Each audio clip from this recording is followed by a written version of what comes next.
Bismillahirrahmanirrahim. Assalamualaikum warahmatullahi wabarakatuh.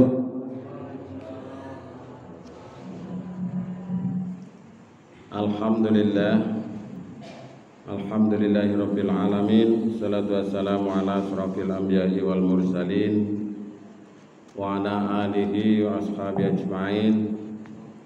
Rabbi shrah li sadri wa yassir li amri wa khlul qatam min lisani yafqahu qawli. Qala Allah ta'ala fil Qur'anil Karim, a'udzu billahi minasy syaithanir rajim.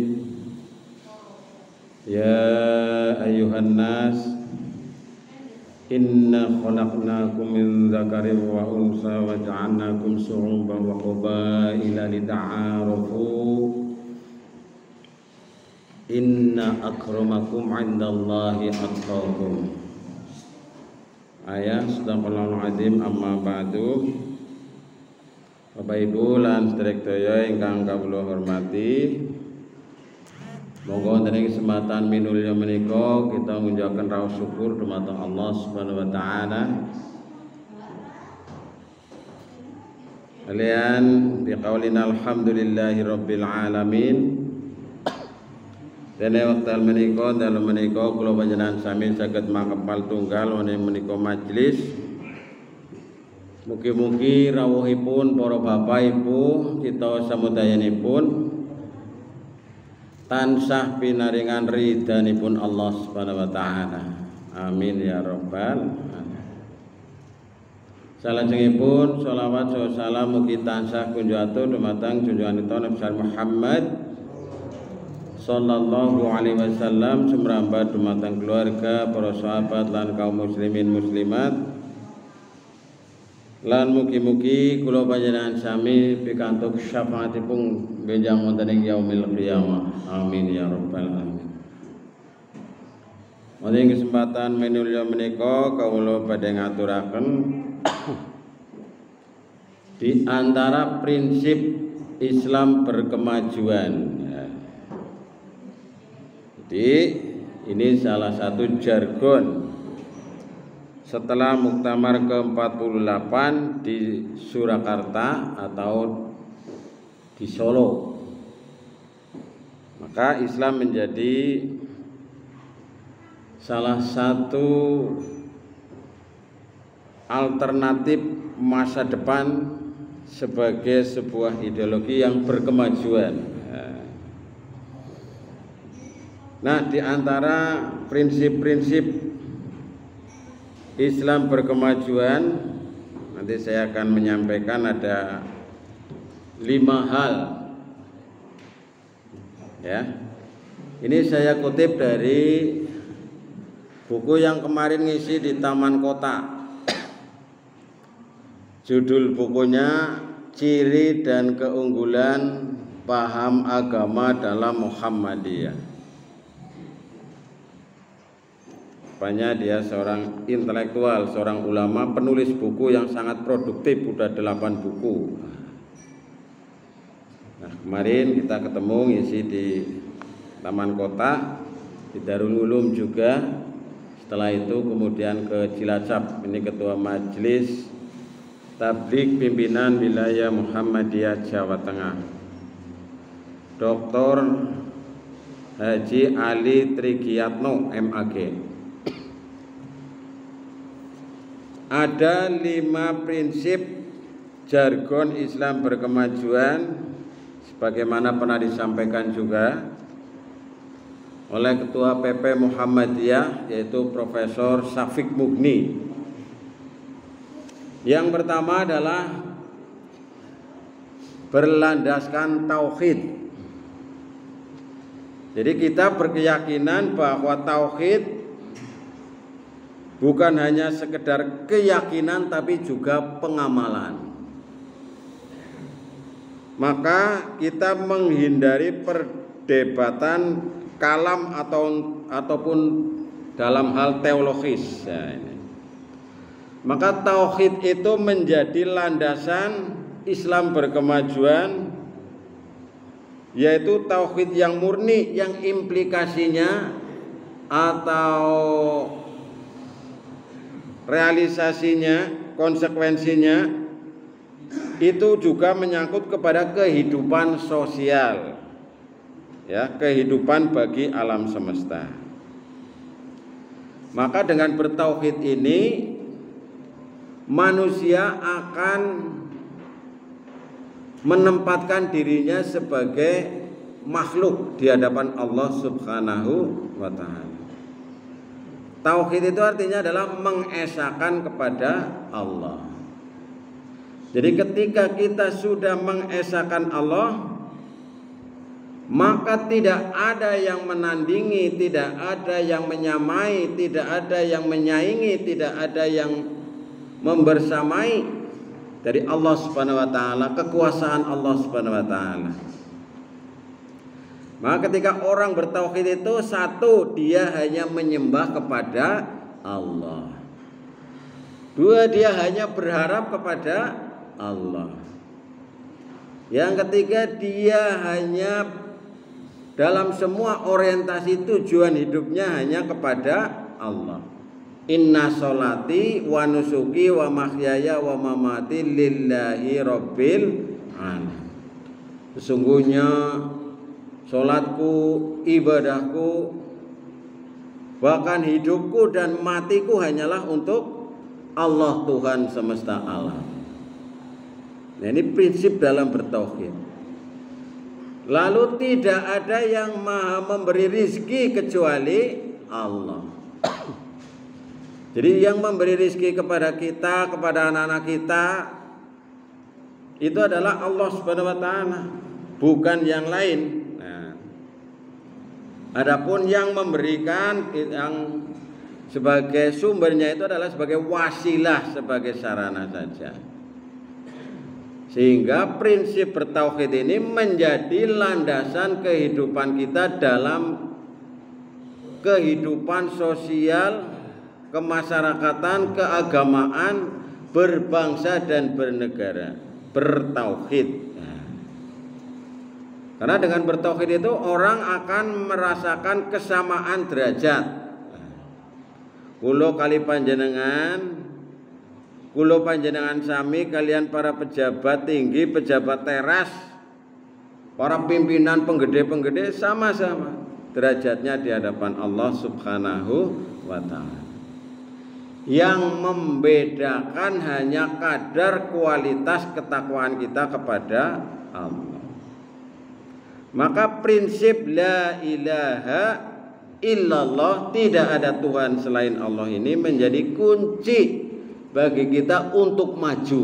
Nah, begitu.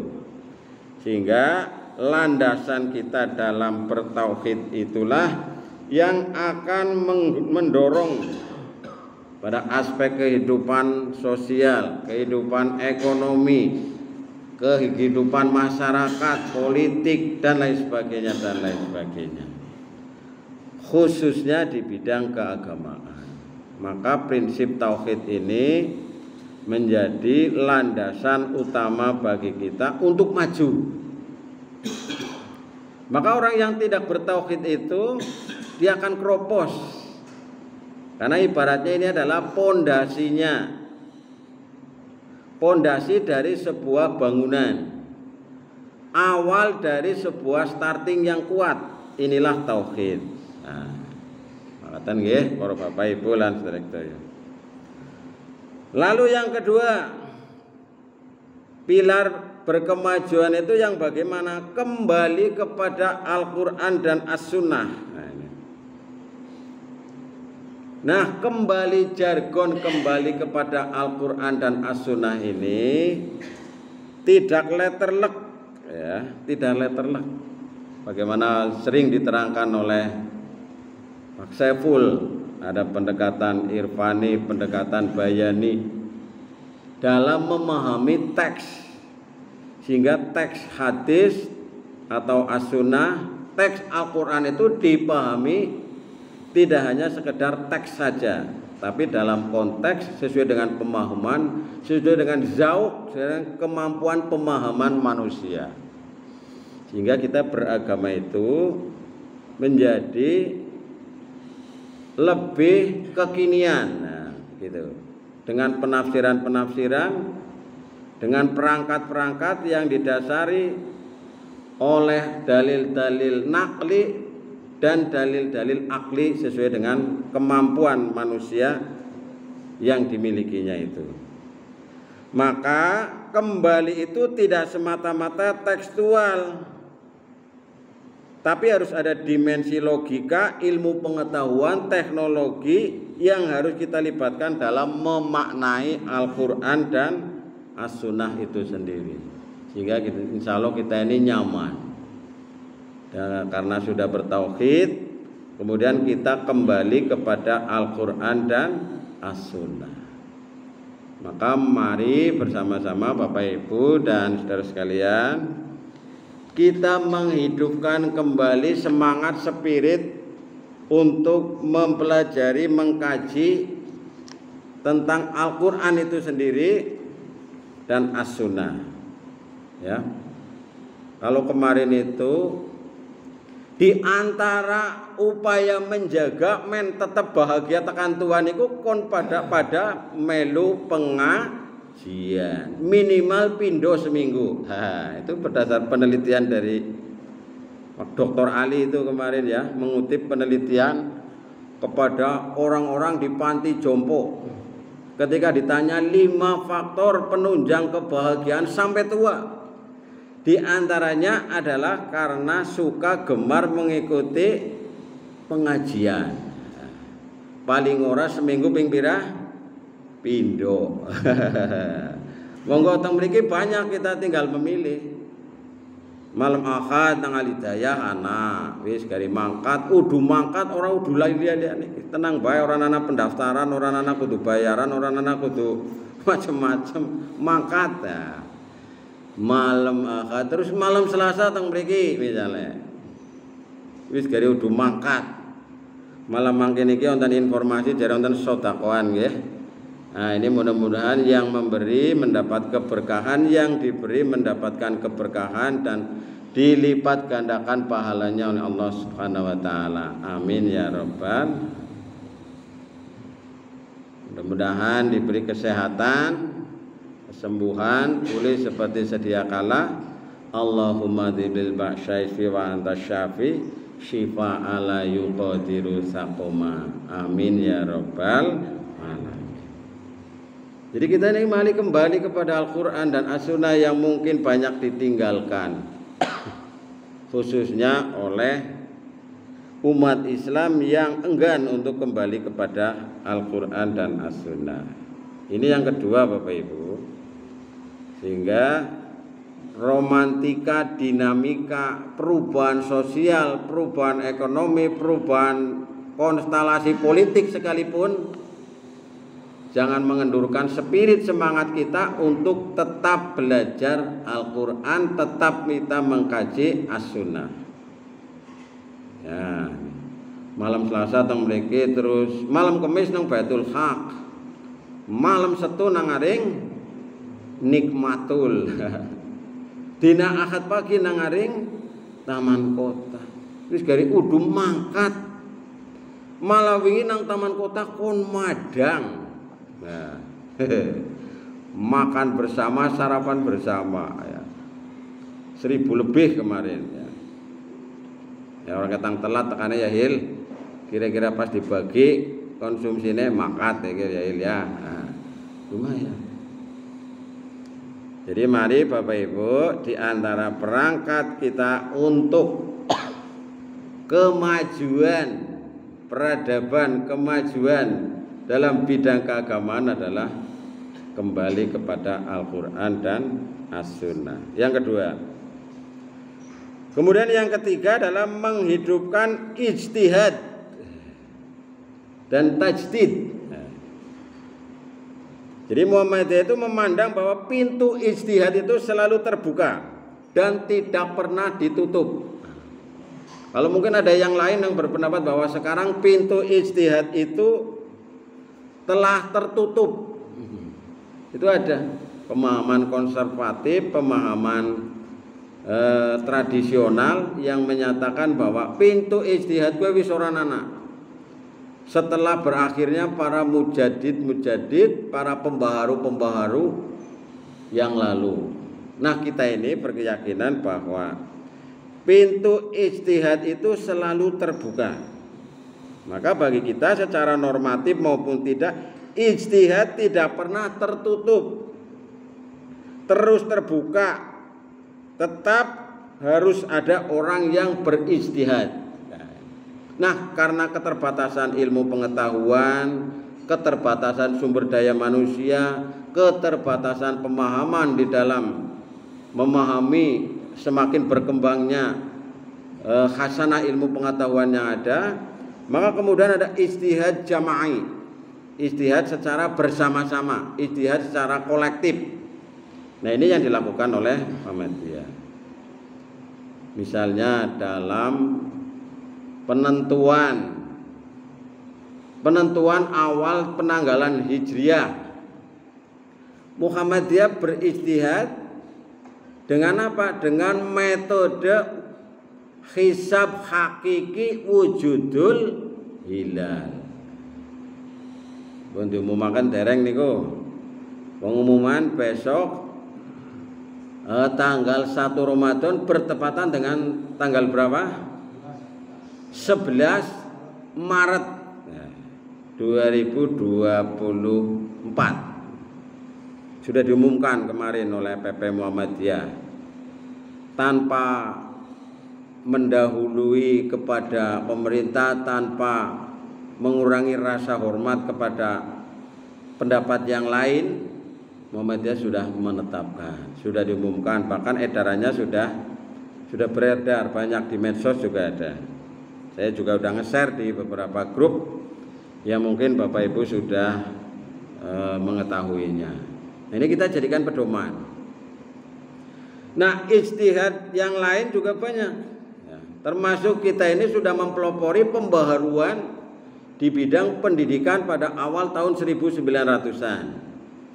Sampai dengan sekarang kita terus berijtihad sesuai dengan kompleksitas problem yang ada di masyarakat.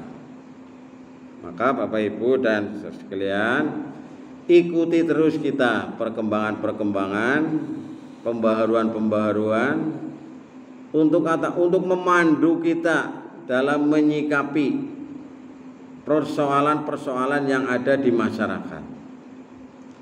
Misalnya zakat profesi dulu kan belum ada. Nah, kita rumuskan bahwa penghasilan yang banyak menghasilkan uang itu perlu dijakati. Ingatase petani sing panene mungkin tidak seberapa, kudu zakat minimal paling ora 5%. Nek pengairane kowe nganggo udan, ya,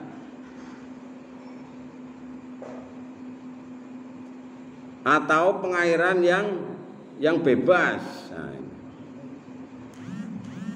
10% malah ya, 10%.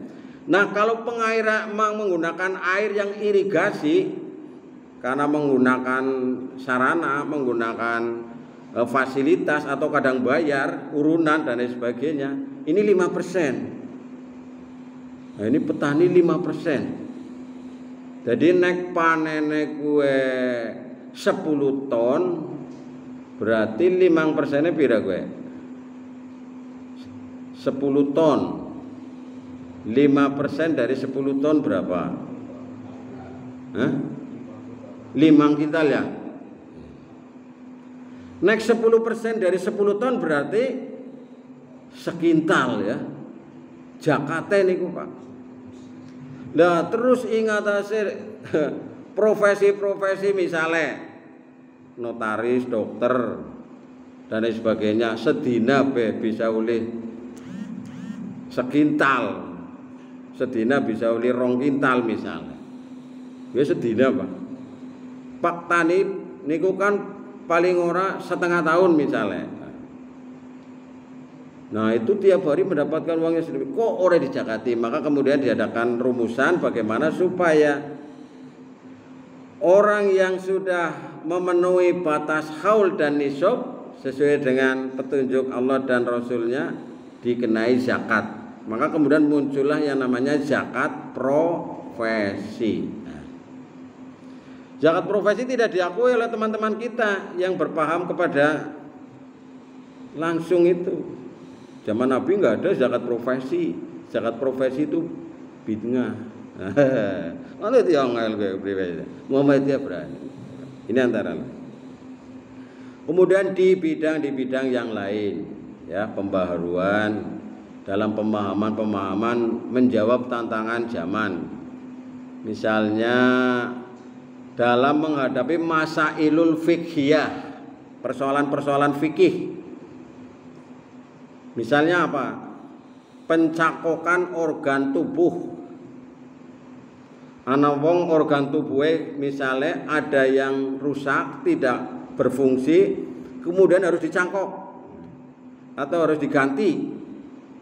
Yang untuk menggantikan misalnya itu dari binatang. Padahal binatang itu termasuk binatang yang tidak boleh dimakan misalnya. Binatang buas misalnya. Ki mripate ki cocoke karo mripat apa misalnya gitu ya. Jantungnya ini bisa dicangkok dengan jantung misalnya jantung kera. Nah, itu kan harus ada kepastian hukum. Gimana ini? Boleh apa tidak? Nah, kemudian dikaji oleh para ulama. Oh, setelah menimbang, mengkaji, menelaah, mempelajari, maka diputuskan bahwa transplantasi pencangkokan organ tubuh diperbolehkan dengan syarat satu. Nah, misalnya satu dalam keadaan darurat, misal. Kemudian yang kedua, misalnya saja mendapat rekomendasi dari dokter yang ahli di bidangnya, misalnya. 3 misalnya. Dan sebagainya.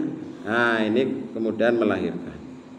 Lalu orang-orang yang hidup di kutub utara ataupun kutub selatan, nah, misalnya puasane misalnya orang kaya nanggone dewek nang kene tuh mulai kira-kira jam 4:30 tekan jam 5:30 misalnya. Lho nang kono ke puasane suwe banget. Misalnya nganti 18 jam. Awane ki nganti 18 jam misalnya. Ki kepriwe puasane? Nah, perlu ada rumusan. Ya. Kemudian ada pernikahan karena sudah hamil, kemudian anak angkat dan lain sebagainya. Persoalan-persoalan yang muncul ini kan perlu dijawab pastiannya dengan hukum. Inilah perlu adanya pembaharuan kembali. Kemudian banyak-banyak pembaharuan di bidang sosial, di bidang kemasyarakatan, mengenai tradisi-tradisi, sedekah laut, sedekah bumi, mengenai ritual dalam kematian, ritual dalam pernikahan, ritual dalam apa saja.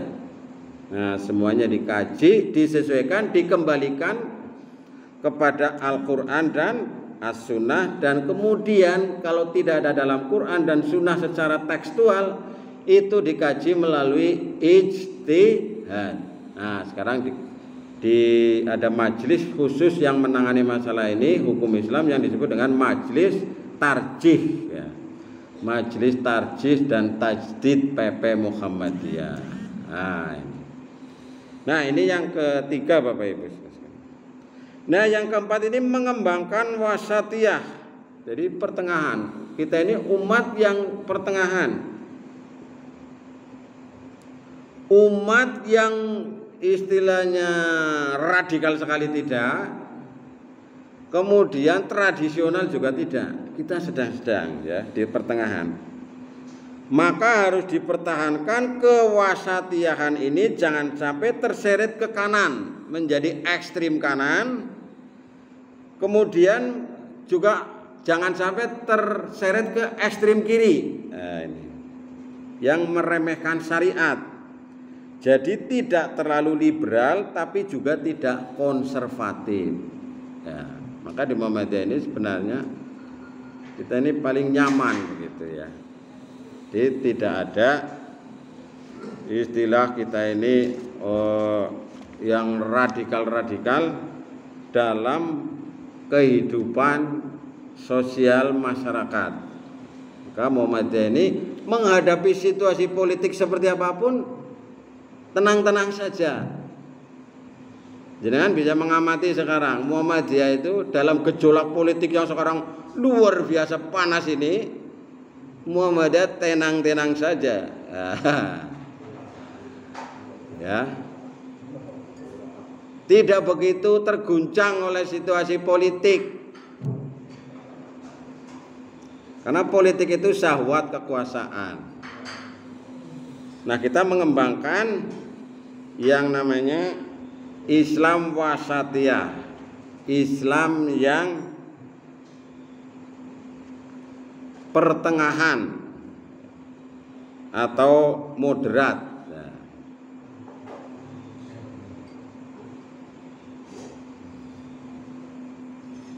Sholat kita misalnya, kalau menurut pemahaman konservatif, wong lanang cukup nganggo sarung tok.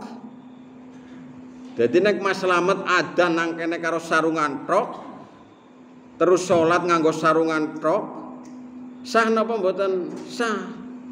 Boleh. Karena aurat laki-laki itu baina surati warukbati, antara pusar sampai lutut. Sah niku, Pak. Jadi jenengan nek dalam keadaan terpaksa kelambine kotor kabeh, celanane kotor kabeh, anane sarung siji tok, salat bae. Sing penting aja kok kebiasaan. Tengok-tengok kanan kiri bae, aja nganti ana wong weruh ndak kaya wong priye sembayang kok.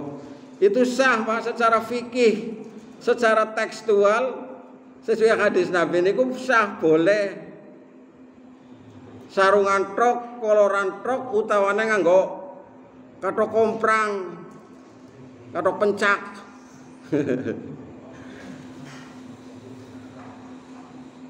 Tapi kan ora etis ya itu. Nah, itu kan pertimbangan budaya, pertimbangan lokal, pertimbangan akal kita. Sing siji maning kudune kaya kelambine Kanjeng Nabi kan ya niku nggih. Nah, zaman Nabi mian dikaji bagaimana bajunya, bagaimana penutup kepalanya. Kemudian seperti zaman Nabi. Dipahami secara tekstual apa nane, sehingga kemudian dia memahami Islam itu dalam beragama itu sesuai dengan teks yang ada. Nah, kita ini mengikuti pemahaman pengamalan yang moderat. Sing penting nutup ngaurat, tapi aja ninggalna yang disebut dengan asas kepatutan kepantasan. Ya patut-patuse Mas Slamet nang kene salat nang kene adzan yang nganggo klambi. Orang ukur cukup nganggo klambi tok, nek bisa nganggo kubluk. Iya kan? Itu adalah pertimbangan secara akal, secara budaya, secara sosial, secara kultural itu.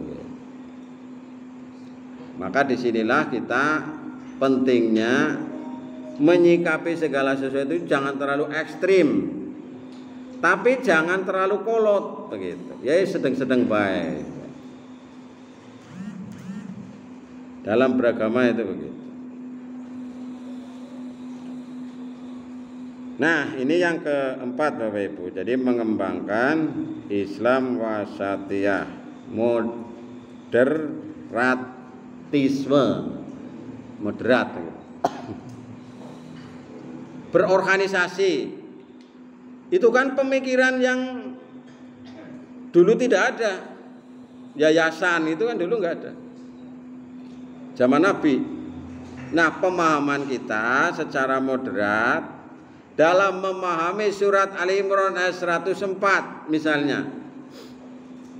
Hendaklah ada di antara kamu segolongan umat yang menyeru kepada kebaikan, mengajak kepada yang ma'ruf dan mencegah dari yang mungkar. Yang demikian itulah orang-orang yang beruntung. Nah, dipahami oleh Kyai Ahmad Dahlan mendirikan organisasi. Jadi kebaikan dakwah itu harus terorganisir. Kan begitu. Oh, karena diawali dari itu kemudian menjadi besar dan seterusnya. Hingga kita dalam beragama ini ya kenceng tapi ora kaku, gitu loh. Kenceng kita. Ora kenceng tapi lemes, fleksibel, tidak begitu kaku. Tapi kita punya prinsip. Tadi yang di awal itu adalah prinsip tauhid itu yang keras. Nah ini Bapak Ibu. Sehingga yang keempat ini mengajak kita untuk bersikap kita ini sedang-sedang saja. Menyikapi situasi politik bagaimana ini? Biasa-biasa saja lah. Nggak usah berlebihan. Ya, apalagi kita ini kemudian larut dalam hiruk pikuk yang kadang-kadang banyak didominasi oleh info-info hoax itu. Luar biasa. Jadi kita ini biasa saja. Kita boleh mendukung pasangan, boleh mendukung calon, boleh mendukung siapa saja, tapi diwanti-wanti jangan menjelekkan calonnya orang lain. Wes sing angel kowe nang kono. Ya. Saya ulangi, kita boleh mendukung, boleh cenderung, boleh memilih kepada calon tertentu dalam kontestasi apa saja, tapi kita menghindari menjelek-jelekan calon yang lain.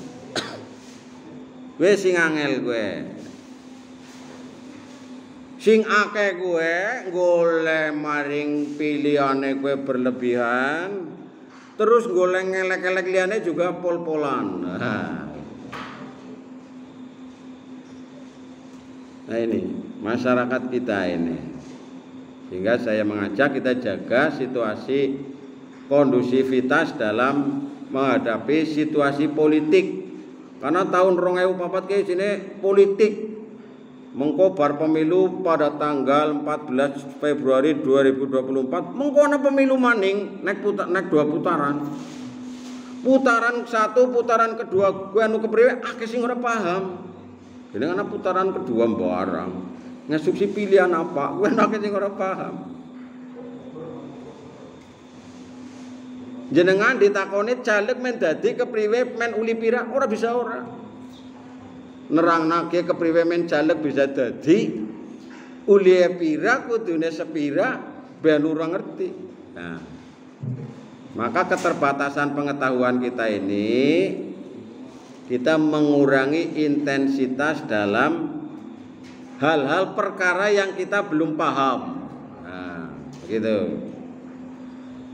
Maka kembali tadi kepada kita ini mengembangkan sikap modernisme.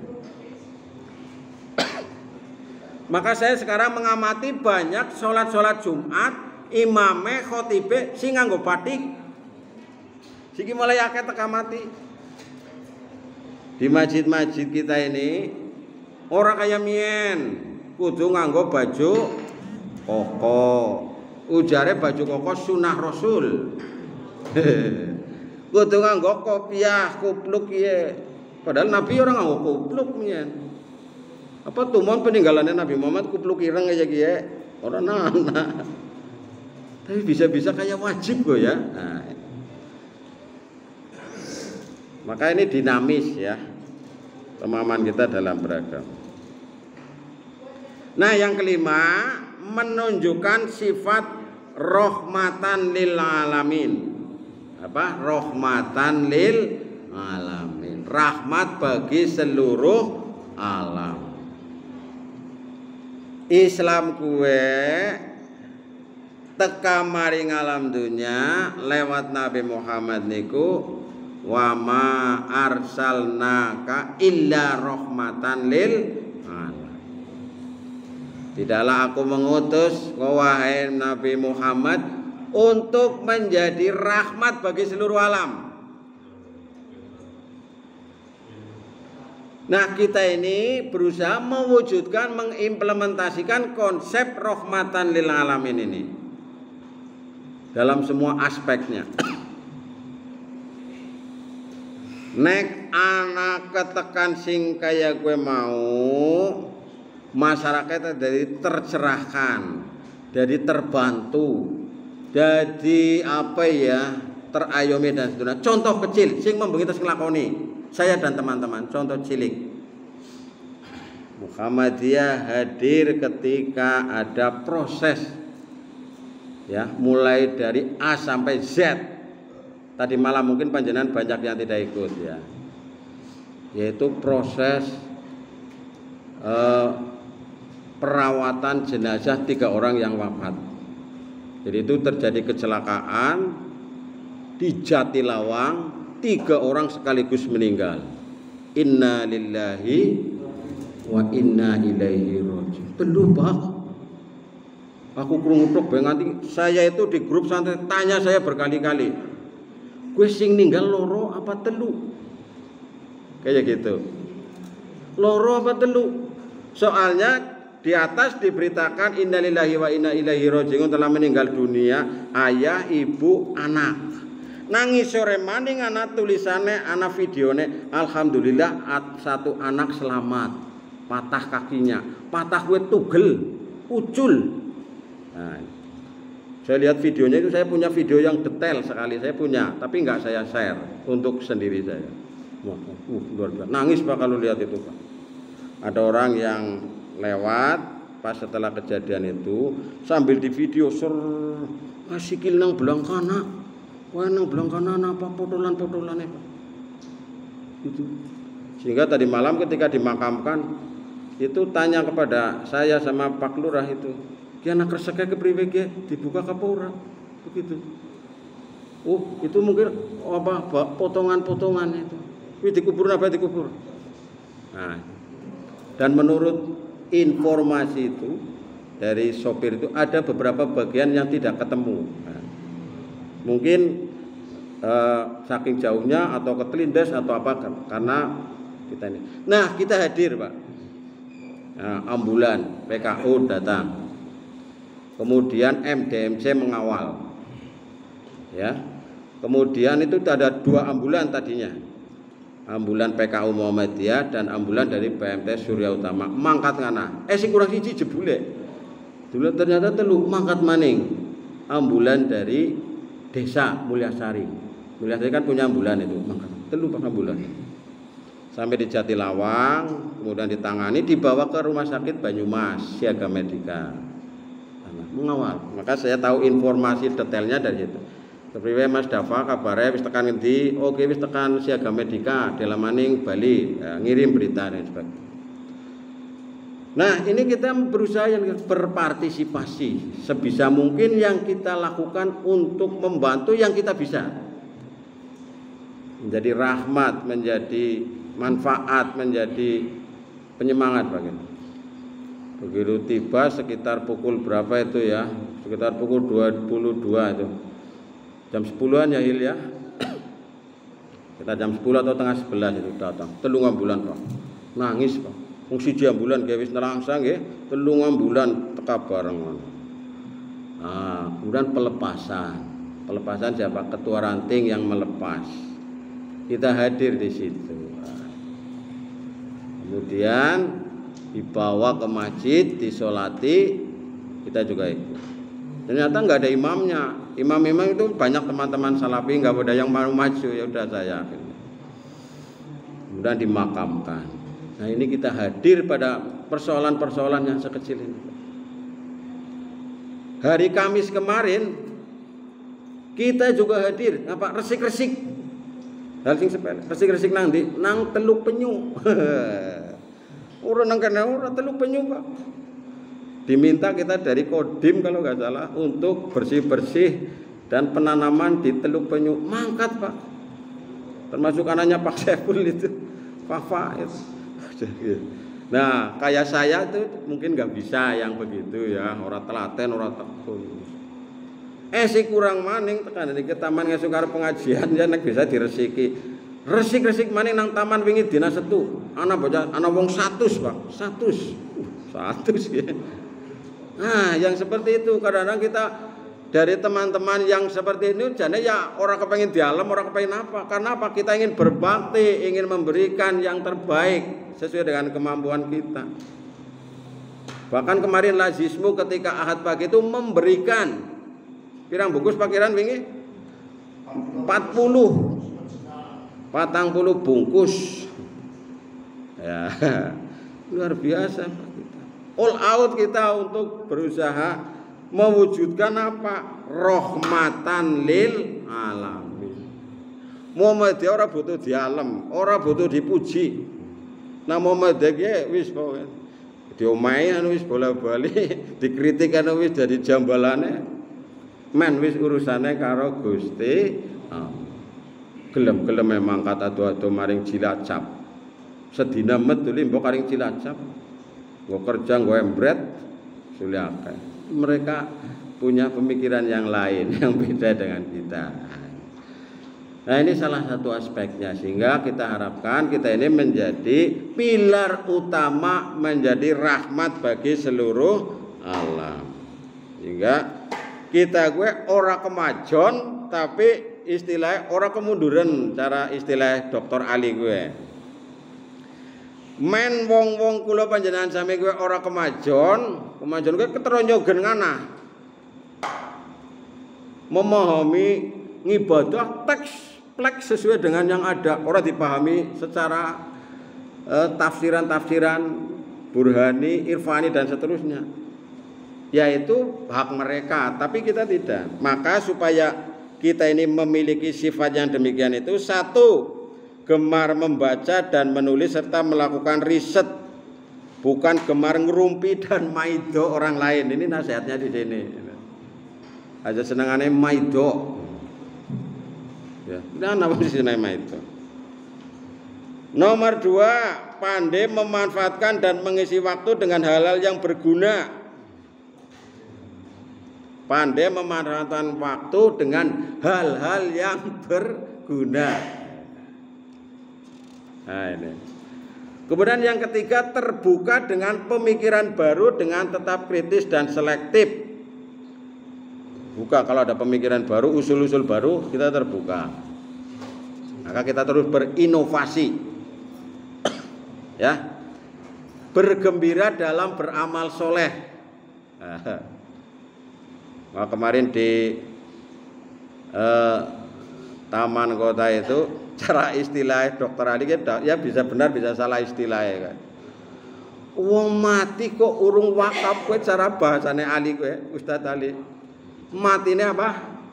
Kewanen gitu. Orang yang mati dalam keadaan belum pernah berwakaf, kowe matine kewanen. Maka diilustrasikan ketika orang diberi kesempatan untuk 5 wis. Siki kowe tek wae waktu 5 menit cara kowe ilustrasi saja ini. Nang ngaring malaikat Israil diwehi waktu 5 menit wis ngono arep ngapa. Lalu diceritakan 5 menit aku arep salat. Salat ora nyandak. Nggo wudu, nggo lati sarung dan seterusnya, nggo ngadeg madhep kiblat dan sebagainya ora cukup 5 menit. Arep haji apa maning? Wis ora cukup-cukup, Pak. Sing mungkin gue wa anfiqu mimma razaqnakum min qabli ayati ahadakumul mautu fayaqula rabbi laula akhartani ila ajalin qarib. Sing mungkin gue mung sedekah. Nah, 5 menit misalnya. Itu ilustrasinya kemarin begitu. Oh iya. Jadi 5 menit gue bisa menyelamatkan dengan apa? Dengan sedekah, dengan wasiat, dengan amal jariyah, dengan hibah dan sebagainya. Nah ini. Jadi antara lain. Kemudian yang berikutnya ini dalam kaitan supaya menjadi rahmat bagi seluruh alam. Prinsip atau nasihat yang berikutnya 1, 2, 3, 4 hidup sehat, bersih dan bermanfaat bagi sesama. Sing manfaati kula panjenengan sami maring sesama. Kemudian yang kelima, kaya dan kuat secara ekonomi. Nah, kena bisa. Sing kuat, kaya secara ekonomi. Bisa ekonominya kuat kan bisa menguasai apa saja. Yang berikutnya, siap di depan, memimpin bukan dipimpin. Nah, siap menjadi pemimpin. Pemimpin peradaban, pemimpin dalam semua konstelasi, dalam setiap kontestasi. Maka jenengan mengamati Muhammadiyah. Liane orang pada debat-debat Muhammadiyah wis nganak-anak. Jangan nyimak mbok. Debat capres cawapres diselenggarakan oleh Muhammadiyah 3 kali. Bar debat terus diwai kartu anggota, Pak. Kartu anggota kehormatan. Jora mungkin ditolak lah. Ditolak nang ngarepe umum ngilamat ditambani. Jadi kayak tablet saya wis dadi warga kehormatan Muhammadiyah kabeh. Ya, makanya jangan elek-elek. Ngalem-ngalem mulih. Engkau sing dielek-elek nang kula jenengan sami, engkau butuh suarane kae nek ana rong putaran.